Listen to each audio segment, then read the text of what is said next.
እዚ ትግራይ ሆራይዘን እዩ ክብራትን ፍትዋትን ተኸታተልቲ ዜናታትና ነዚ ሰዓት ዝበልናይ መሓደሽቲ ምዕባለታትን እዋናዊ ዜናታትን ብዝርዝር ክንነግረኩም ኢና። ሰብስክራይብ ላይክ ሼር እንዳገበርኩም ዜናታትና ክሳብ መወዳእታ ተኸታተሎም። ፈልማ ቀንዲ ነጥብታት ኢና ክንላለየኩም።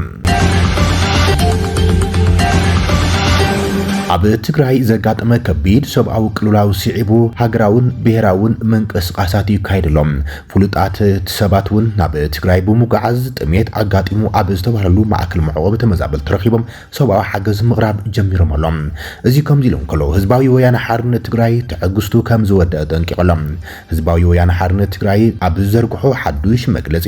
ኣብ ልዕሊ መንግስቲ ፌደራል ተሪር መጠንቀቕታ ዘቕረበ ኮይኑ ማሕበረሰብ ዓለም ዳግም ሓደገኛ ምዕባለ ቅድሚ ምምምፁ ብቁልጡፍ ነቲ ስምምዕነት ፕሪቶሪያ ከድሕኖ ኢዱ ከእቱን ፃውዒት ተቕሪበሎ ህወሓት ብዝርዝር ክንነግረኩም ኢና። ኣብ ዞባ ምዕራብ ትግራይ ከተማ ሑመራ ከቢድ ግጭት ዕጡቃት ሓይልታት ኣጋጢሞሎም። በቲ ዘጋጠመ ግጭት ድማ ሰባት ከም ዝሞትን ከም ዝቆሰሉን ንብረትን ከም ዝዓነየ ተሰሚዑ ኣሎ። ብዛዕባ እቲ ካብ ከተማ ሑመራ ዝወፅእ ሓበሬታውን ክነካፍለኩም ኢና። ጅቡቲ ኣብ ልዕሊ ኢትዮጵያ ኣጠቃቅማ ወደባት ዝምልከት ሓዱሽ ገደብ ከም ዝዓወጀት ተፈሊጦሎም። ሓደ ጀነራል ተቐቲሉ ዝብሉ ዝተፈላለዩ ሓደሽትን እዋናዊ ምዕባለታትን ቀሪብናልኩም ኣለና። ክሳብ መወዳእታ ዜናታትና ተኸታተሎም።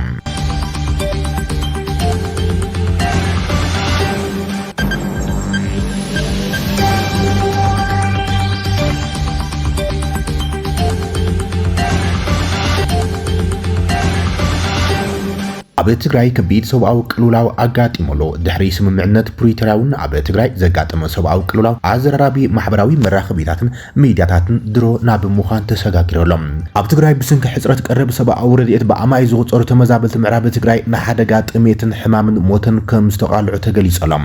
ኣብቲ ዓሰርታት ኣሽሓት ተመዛበልቲ ዝርከብሉ ማእከል መዕቆቢ ሕፃፅ ብዙሓት ኣላይ ዘይብሎም ኣረጋውያን ነፍሰ ፁር ኣዴታትን ህፃናትን ብሕፅረት መግብን ሕክምናን ይሰቃዩ ከም ዘሎም ቢቢሲ ካብቲ ከባቢ ኣረጋጊጸሎም። ኣተሓባሪ ማእከል ተመዛበልቲ ሕፃፅ ዝኾኑ ቆሺ ኣብርሃ ኣርኣያ ብውሕዱም ንዝሓለፉ 6 ኣዋርሕ ብውሕዱ 300 ሰባት ሓገዝ እኽሊ ከም ዘይረኸቡ ገሊፆም። እቲ ዝመጽእ ዘሎ እኽሊ ማለት እውን ረድኤት ማሽላ ሓሳኽ እዩ። ኣናፁ ዝተሓሰምኦ እኽሊ ዝመጽእ ዘሎ ይብሎም።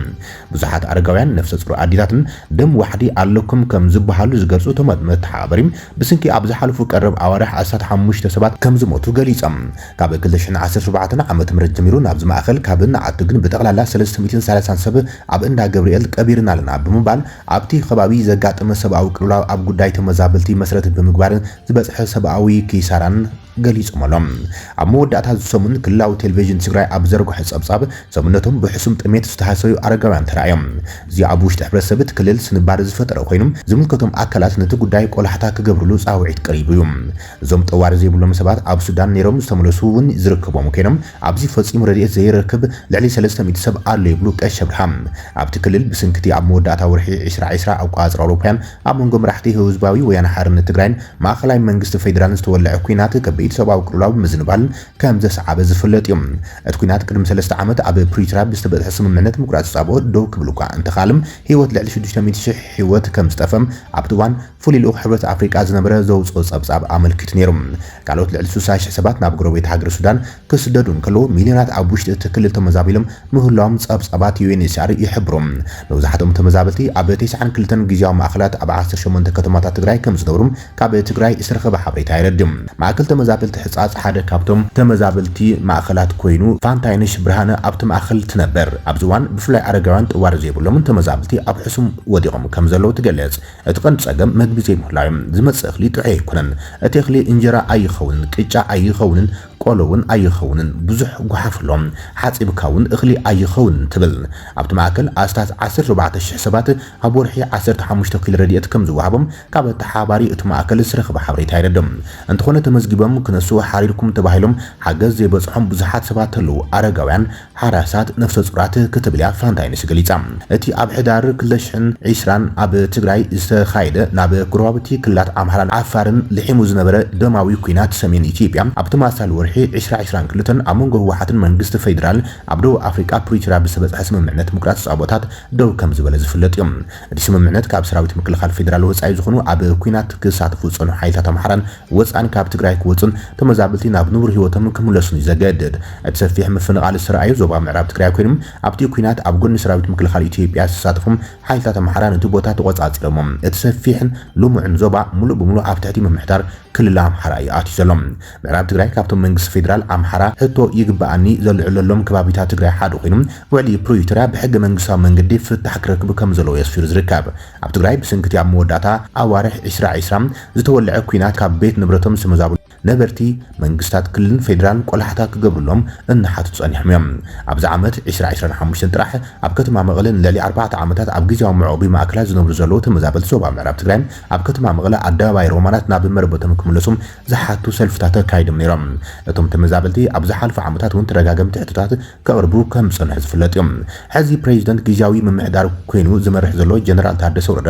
ኣብ ግንቦት 2024 ኣብ ጉዳይ ግዛኣታት ትግራይ ኣመልኪቶም ዝሃቡ ሓበሬታ ክሳብ መወዳእታ እቲ ወርሒ ኣብቶም ከባቢታት ተኺሎም ዝጸንሑ ምምሕዳራት ክልል ኣምሓራ ንክፈርሱ ምስ ሰብ መዚ ሰራዊት ምክልኻል ኢትዮጵያን ሓለፍቲ መንግስቲ ፌደራልን ዝርብ ከም ዝተኻየደ ጠቒሱ ከም ዝነበረ የዘኻኽር። ንስዒቡ ምምላስ ተመዛበልቲ ከም ዝፍጸም ሰብ መዚ እቲ ክልል ክዛረቡ ጸኒሖም እዮም። እንትኾነም ሰበስልጣን መንግስቲ ፌደራልን ህወሓትን ኣብዚ ጉዳይ ንሕድሕዶም ክካሱን ሓደ ነቲ ሓደ ጉዳይ ተመዛበልቲ ከም ፖለቲካዊ መዋጌም ናብ ዋጋ ዕዳጋ ብምውራድ ክካሰሱም ብተደጋጋሚ ተሰሚዖም እዮም። ጸብጻባት እቲ ክልል 64.5 ሚእታዊ ተመዛበልቲ ኣብ መንግስታዊ ኣብያተ ትምህርቲ 20.2 ኣብ ግዜያዊ መዕቆቢታት ኮይኖም መብዛሕትኡ ግዜ ካብ ዝተቐደደ ፕላስቲክ ኣብ ዝተሰርሑ ቴንዳታት ንሕማቕ ኩነታት ኣየር ወይ ድማ መጥቃዕቲ እንስሳ ዘገዳም ተቃሊዖም ከም ዝርከቡ የመልክቱ። ካልኦት ድማ ኣብ ዘይተወደአ መንግስታዊ ይኹን ውልቀ ህንፃታት ኣብ ትካላት ጥዕና ተዓቂቦም ኣሎም። ካብዚ ብዝሰገረ ኣብ ትሕቲ ኣግራብ ኣብያተ ክርስቲያናት ወይ ድማ ኣብ ጎደናታት ዝነብሩ ተመዛበልቲ እውን ከም ዘሎም ኣብቲ ክልል በቲ ኩናት ዝወረደ ጊሳራታት ኣብ ምስናድ ዝሰርሕ ዘሎ መርማሪ ኮሚሽን ምጽናት ዓሌት ትግራይ ኣብ መስከረም ዘውፅኦ ጸብጻብ የርኢ ይብል ቢቢሲ ኣብ ጉዳይ ኣብ ትግራይ ኣጋጢሙ ዘሎ ሰብኣዊ ቅልውላው መሰረት ገይሩ ኣብ ዘርግሐ ጸብጻብ ድሕሮም ዝወፁ ዘለዉ ምዕባለታት ከም ዘመላኽትዎ ድማ ካቢኔ ግዜያዊ ምምሕዳር ትግራይ እውን ነቲ ኣጋጢሙ ዘሎ ሰብኣዊ ቅልውላው ኣብ ማእከላት መዕቆቢ ተመዛበልቲ ዘላቒ ፍታሕ ንምርካብ ኣብ ወሳነ ኣኼባ ከም ዝኣተወ ገሊጾሎም። እቲ ካቢኔ ሎም መዓልቲ ኣብ ኣኼባ ዝወዓለ ኮይኑ ክሳብ ዜና ዝዋደድ ዝሃቦ ሓበሬታ ወይ ድማ ምዕባለ የለን እዮም።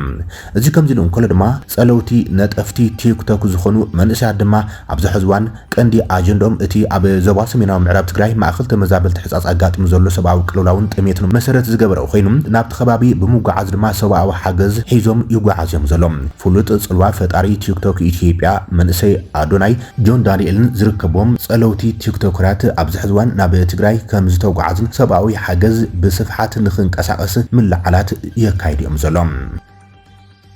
እዚ ከምዚ ኢሉ እንከሎ ድማ ህወሓት ዓቕሊ ወዲ ኣለኹ ክብል ኣጠንቂቖሎም። መትከላዊ እምነት ህዝቢ ትግራይን ህወሓትን ሰላም እዩ ዝበለ መግለፂ ህወሓት ኣብዚ ጽኑዕ መትከሎም ተበጊሶም ነቲ ኣብ ፕሪቶሪያ ዝበፅሐ ስምምዕነት ክትግበር ብተደጋጋሚ ክምሕፀኑ ከም ዝፀንሑ እንተኾነ ግና ሰማዒ ከም ዘይተረኸበ ገሊፆም። ባህጊ ህዝቢ ትግራይ ይኹን ህወሓት እቲ ዘላቒ ስምምዕነት ምቁራፅ ተኽሲም ናብ ዘላቒ ስምምዕነት ሰላም ክሰጋግር እምበር ንድሕሪት ክምለስ ኣይኮነን ዝበለ መግለፂ ህወሓት እዚ ማለት ግን ላዕላውነትና ተወሪሩ ህዝብና ብዕጡቃት እናተጨፍጨፈ ኣብ ማእከላት መዕቆቢ እናሃለቐ በዝን በትን ህዝቢ ትግራይ ጽናት ዝግበሩ ሸርሕታት ተጻዊርና ከም ህዝቢ ክሳብ እንጠፍም ክንዕገስና ማለት ኣይኮነን ይለሎም። ህወሓት ህዝቢ ትግራይ ንኩሎም ናይ ሰላም ዕድላት ጽንቂቑ ብምጥቃም ብትዕግስቲ እንትምሕፀኑ መንግስቲ ኢትዮጵያ ድማ ብኣንጻሩ ብኩናት ኣየሳኽዕዎን ዝብሎም ኣየሳኽዓኽዎን ዝበሎ ሙሉእ ጽንተት ህዝቢ ትግራይ ብዝተፈላለዩ መልክዓት የቐጽለሎ ብምባሉ ህወሓት ከም ብሓዱሽ ተሪር ክስ ኣቕሪቡ ዘሎም። በዚ እውን ሰብኣዊ ቅልውላው ትግራይ ካብ ዝገደደ ናብ ዝበኣሰ ካብ ዝሰጋገር ጸኒሑሉ ዝበለ ህወሓት ልዕሊ 5 ዓመታት ኣብ ቅዳድ ኬንዳ ዝነብር ዘሎ ህዝብና ኣደዳ ኣራዊት ይኸውን ኣሎ ኢሎም። እናነ ከይ ዝኸይድ ዘሎ ሰብኣዊ ሓገዝ ኣብ ኩሎም ማእከላት መዕቆቢ ከቢድ ሰብኣዊ ቅልውላው ተፈጢሩ ከም ዘሎ ዝገለጸ ህወሓት ህዝቢ በብዕለቱ ብጥሜትን ሕማምን ይመውት ኣሎ ኢሎም። ኣካል እዚ ተፈጢሩ ዘሎ ሰብኣዊ ቅልውላው ድማ ኣብ ማእከል መዕቆቢ ተመዛበልቲ ሕጻጽ ከቢድ ሓደጋ ጥሜት ኣጋጢሙ ህይወት ወገናትና ንስእን ኣለና ኢሎም። እቶም ዛጊድ ብህይወት ዘለዎ ወገናት እውን ኣብ ከቢድ ዓጽቦ ኣትዮም ኣብ ኣዝዩ ዘተሓሳስብን ከቢድ ኩነታትን ይርከቡ ዝበለ ህወሓት መላ ህዝብና ከምቲ ዛጊድ እንዳገብሮ ዝመጸ ደገፍ ክገብር ብፍላይ ድማ ገበርቲ ሰናይ ትካላት ህይወት ዞም ኣብ ሓደጋ ዘለዉ ኣብ ማእኸል መዕቆቢ ተመዛበልቲ ሕፃፅ ዝርከቡ ወገናት ንምድሓን ክረባረቡ ጻውዒት ተቕሪበሎም እዚ ተጸባይ ሓገዝ ኮይኑ ኣብ ሓደጋ ወዲቑ ዘሎ ህዝቢ ትማሊ ንባዕሉ ኮይኑ ንኻሊእ ዝሰርፍ ዝነበረ ጻዕራም ህዝቢ ዝበለ ህወሓት ሰኣን ግቡእ ጽዕንቶ ማሕበረሰብ ዓለም ንልዕሊ 5 ዓመት ዝዘለቐ ጀኖሳይድ ግን ንህልውንኡ ኣብ ሓደጋ ኣውዲቑዎ ኣሎ ኢሉ ማሕበረሰብ ዓለም ክፈልጦ ዝግባእ ይብል ህወሓት ህዝቢ ትግራይ ዝፈጸመ ዘሎ ጀኖሳይድ ልዕሊ እዚ ክጻውሮ ዘይኽእል ምዃኑ ትዕግስቲ ልክዕ ኣለዎ ኢሉ ማሕበረሰብ ዓለም ብፍላይ ኣደራደርቲ ስምምዕነት ፕሪቶሪያ ኣብ ልዕሊ ህዝቢ ትግራይ ድሕሪ ምፍራም ስምምዕነት ፕሪቶሪያ እንትኾነ ብመንግስቲ ኢትዮጵያ ዝፍጸም ዘሎ ሰላሕታዊ ጀኖሳይድ ጠጠው ንኽብል እጃሞም ክዋጽሉ ዝግባእ ግዜ ይጽንቀቕ ምህላው ተገንዚቦም ታሪኻዊ ሓላፍነቶም ሕዚ ክዋጹ ይግባእ ብምባል እዩ ተሪር ዝተባሃለ መጠንቀቕታ ኣውፂኡ ዘሎ ህወሓት ይኹን እምበር ህዝባዊ ወያነ ሓርነት ትግራይ ማለት እውን ህወሓት ንዝሓለፉ ድሕሪ ስምምዕነት ፕሪቶሪያ እውን ኣብ ናይ ባዕሉ ፖለቲካዊ ኣጀንዳታት ተሸኪሎም ኣብ ውሽጡ ዘጋጥሞ ፖለቲካዊ ቅልውላው መሰረት ዝገብረ ግዚኡ ኣብ ኣኼባታትን ዝተፈላለዩ ወፍርታትን ከም ዘሕለፎ ዝኽሰስ ኮይኖም ጉዳይ ተመዛበልትን ግዝኣታዊ ሓድነትን ትግራይ ድማ ከም ፖለቲካዊ መጻወቲ ካርታ ይጥቀመሉ ኣሎ ተባሂሉ ዝኽሰሰሎም ነቲ ሕዚ ኣብ ትግራይ ኣጋጢሙ ዘሎ ከቢድ ሰብኣዊ ቅልውላው ድማ ሰበስልጣናት ህወሓት ተኸሰስቲ እዮም ዝብሉ ወገናት እውን ይስምዖም ዘሎም ተናሕናሕቲ ውድባት ፖለቲካ ዝኾና ሎምቕነ ኣብ ዝርግሖ ዘለዋ መግለፂታት እውን እቲ ኣብ ትግራይ ዘጋጥም ዘሎ ኩሉ ዓይን ፀገማት መንቀሊኡ ስርዓታዊ ብምዃኑ እቲ ብህወሓት ዝምራሕ ስርዓት ይኣኽለካ ክበሃል ከም ዘለዎን ህዝቢ ትግራይ ኣብ ልዕሊኡ ዝበፅሕ ዘለዉ ተደጋገምቲ ፀገማት መፍትሒኦም ዘላቂ ለውጢ ስርዓት ከም ዝኾኖም ብትሪ ዝገልጽ ዘሎም ነቲ ሕዚ ኣጋጢሙ ዘሎ ኩለንተናዊ ፀገማት ኣብ ትግራይ ድማ ህፁፅ ብሄራዊ ጉባኤ ብምክያድ ነዚ ዘሳግር ግዝያዊ መንግስቲ ብምጥያሽ ዘላቂ መፍትሒ ክእለሽ ከም ዘሎ እዮም እቶም ሓይልታት ፖለቲካ ትግራይ ጻውዒቶም ዘቕርቡ ዘሎም ኣብ ከተማ ሕሙራ ዘጋጠመ ከቢድ ናዕቢ ኣብ ትሕቲ ወረርቲ ሓይልታት እትርከብ ዞባ ምዕራብ ትግራይ ከተማ ሰይት ሕሙራ ኣብ መንጎ ዕጡቃትን ሰራዊት ምክልኻልን ግጭት ከም ዝተለዓለ ፍልፍላት ዜና እቲ ዞባ ጸብጺቦም በትማል ሰንበት ምሸት ዝተለዓለ ግጭት ድማ ህይወት ሰባት ጠፊኡ ንብረት እውን ዓኒ ተባሂሎም ኣብ ከተማ ሰይት ሕሙራ ዘጋጠመ ዕግርግር ህይወት ሰባት በሊዕሎም ትማሊ ሰንበት ዕለት 12 ታሕሳስ 2018 ዓመተ ምህረት ኣብ ዞባ ምዕራብ ትግራይ ከተማ ሰይት ሕሙራ ኣብ መንጎ ዕጡቃት ወርቀኛታትን ሰራዊት ምክልኻልን ዝተፈጠረ ጎንፂም ኣብታ ከተማ ምንቅስቃስ ሰብ ጠጠው ኢሉ ከም ዝወዓለ ተፈሊጦሎም በቲ ዝተፈጠረ ዕግርግር ድማ ክልተ መናእሰይ ተወለድቲ ሰይት ሕሙራ ዝኾኑ ወድን ጓልን ሽዕንሽዑ ህይወቶም ከም ሰኣኑ ብርክት ዝበሉ ሰባት ድማ ከም ዝቆሰሉን ንብረት ህዝቢ ከም ዝዓነውን እዮም እቶም ምንጭታት ሓበሬታ ገሊፆም እዞም በቲ ዕግርግር ህይወቶም ዝሰኣኑ መንእሰያት ወልቃይት ምስቲ ኩነታት ርክብ ዘይነበሮምን ሰላማውያን ሰባት ምዃኖምን ሓበሬታ ሕሙራ ፖስት ኣመልኪቱ ሰላም ድሕሮም ዝወፁ ዘለዉ ምዕባለታት ከም ዘመላኽትዎ ድማ ቁፅሪ ዝሞቱ ሰባት 3 ከም ዝበፅሑን ዝቆሰሉ ሰባት ድማ ኣብ ሆስፒታል ካሕሳይ በራ ሕሙራ ይሕከሙ ከም ዘለዉ እዮም ገሊፆም ሰሎም መንቀልቲ ግጭት ዛጊድ ኣይተፈለጠን እንትኾነ ግና ኣብ መንጎ ክልቲኦም ሓይልታት ማለት እውን ወርቀኛ ዝበሃሉ ዕጡቃትን ሰራዊት ምክልኻልን ብዝተፈጠረ ዘይምርዳእ ተባሂሎም ንዝሓለፉ ዓመታት ዞባ ምዕራብ ትግራይ ኣብ ትሕቲ ቁፅሪ ሰራዊት ምክልኻል ዝመርሑም ዕጡቃት ዝርከብ ኮይኖም ሓይሊ ምክልኻል ዝሰልጠኖም ናይ ተከዘ ዘብዒ ዝብል ሽም ዝተዋሃቦም ብበዓል ኮሎኔል ደመቀ ዘውድን መሻርክቱን ዝግንሖም ዕጡቃት ብዓሰርታት ኣሽሓት ዝወፀሩ ዓቀይቶትን ገበነኛታት ፅንተት ተጓር ዝኾኑ ሓይልታትን እዮም ኣብቲ ዞባ ዝርከቡ ጅቡቲ ኣብ ልዕሊ ኣጠቃቅማ ወደብ ኢትዮጵያ ማዕቀባት ከም ዘንበረት ተገሊጸሎም በዓል መዚ ወደባትን ነፃ ዞባታትን ጅቡቲ መንግስቲ ኢትዮጵያ ፍቃድ ዘሎም ናይ ብሕቲ ማልቲ ሞዳል ትራንስፖርት ኦፕሬተራት ኣብ ጅቡቲ ከይሰርሑን ሰነዳት ጽዕነት ከየውፁን ዝተገብረ እገዳ ኣብ ክልቲን ሃገራት ኣብ ዓውዲ ሎጂስቲክስ ዓብይ ጸቕጢ ፈጢሩ ከም ዘሎ ተገሊጾም ብመሰረት ጸብጻብ ጋዜጣ ኒው ፎርቹን ኢትዮጵያ ንጽላት ሎጂስቲክስ ዘመናዊ ንምግባር ሞኖፖል ኩባንያ አገልግሎት መጓዓዝያ ባሕርን ሎጂስቲክስን ኢትዮጵያ ንምውጋድ ውልቃዊ ጽላት ፍቃድ ክትህብ ጸኒሓ ጅቡቲ ግን ነዚ ኣገባብ ምቕባል ከም ዝኣበየትሽም ኣብዚ ድማ በዓል መዚ ባሕሪ ኢትዮጵያ ንሽዱሽተ ውልቀ ማልቲ ሞዳል ኦፕሬተራት ዘፈር ሎጂስቲክስ ሊበራላይዝ ንምግባር ፍቃድ ሂቦም እዘን ኩባንያታት ስራሕን ዝጅምራሉ ናይ መወዳእታ ግዜ ጥቅምቲ 2025 እኳ እንተነበረም ሰበስልጣን ጅቡቲ ናይ ገዛ ርእሶም መራኽብ ዘየብሎም ኦፕሬተራት ናይ ጽዕነት ሰነድ ከውፁ ኣይክሉን እዮም ዝብል መምርሒ ብምጻም ንጥፈታቶም ከም ዝገደበ እዩ እቲ ጸብጻብ ኣመልኪቱ ሰላም ከም ውጽኢት ድማ ብውሕዱ ናይ ክልተ ኩባንያት ኮንቴይነራት ኣብቲ ወደብ ተዓጺሞሎም $100 ሚልዮን ዝግመት ውጥናት ወፍሪ ድማ ኣብ ሓደጋ ወዲቖም ኣብቲ ዓውዲ ብዘሎ ዘይምርግጋዕን ክልቲኣዊ መዘክር ምርዳእ ኣብ ምውዳእ ሕጋዊ ውሕስና ንምርካብ ኣጸጋሙ ኮይኑሎም እቲ ጉዳይ ብደረጃ ቴክኒክ ኮሚቴ ክፍታሕ ስለ ዘይካል ናይ ላዕለዎት መራሕቲ ምትእታው ከም ዘድልም ክኢላታት ተዓውዲ ይገልጽሎም ብፍላይ ቀዳማይ ሚኒስትር አብይ አሕመድን ፕሬዚደንት ጅቡቲ እስማኤል ዑመር ጉለን ብቐጥታ እንተዘይተዘራሪቦም ቅልውላው ሎጂስቲክስ ብቐሊሉ ክፍታሕ ከም ዘይከኣል ስጋኣታተሎም ተጻወቲ ዘፈር ሎጂስቲክስ ኢትዮጵያ መንግስቲ ምስ ጅቡቲ ዘሎ መስሓብ ዲፕሎማስያዊ መንገዲ ክፈትሖን ናብ ውልቀ ሴክተር ንምእታው ዝግበር ዘለዎ ምንቅስቃሳት ተጠናኺሮም ክቕጽሉን ንክመቻቸውን ድማ እዮም ጻውዒት ተቕሪቦም ዘሎም ሓደ ጀነራል ተቀቲሎም ኣብ ርእሰ ከተማ ሩስያ ሞስኮ ሓደ ጀነራል ተቀቲሎም እቲ ጀነራል ብናይ መኪና ቦምባ መጥቃዕቲ ከም ዝተቀተለ አርቲ ኒውስ ገሊጾሎም መርማሪ ኮሚቴ ሩስያ ሞት ሓደ ላዕዋይ ጀነራል አረጋጊጹም ምርመርኡ ይቕጽል ከም ዘሎ ፍሊጦም ኣብ ደቡባዊ ክፋልታ ከተማ ሓያሎ መካይን ዓኒን ሓደ መራሒ መኪና ድማ ቆሲሉ ይበት መጥቃዕቲ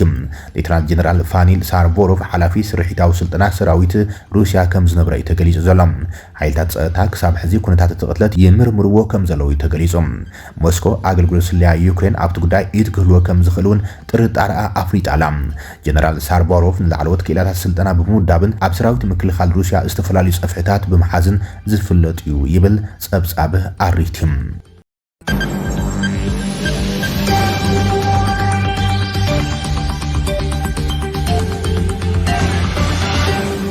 ዝخبركم تفاتات زينات تجرى هورايزون يسعد بلنا محدشتم عبالتاتن وانا وزيناتاتن ابزازي منالنا نسنا مكتالكم نمسجن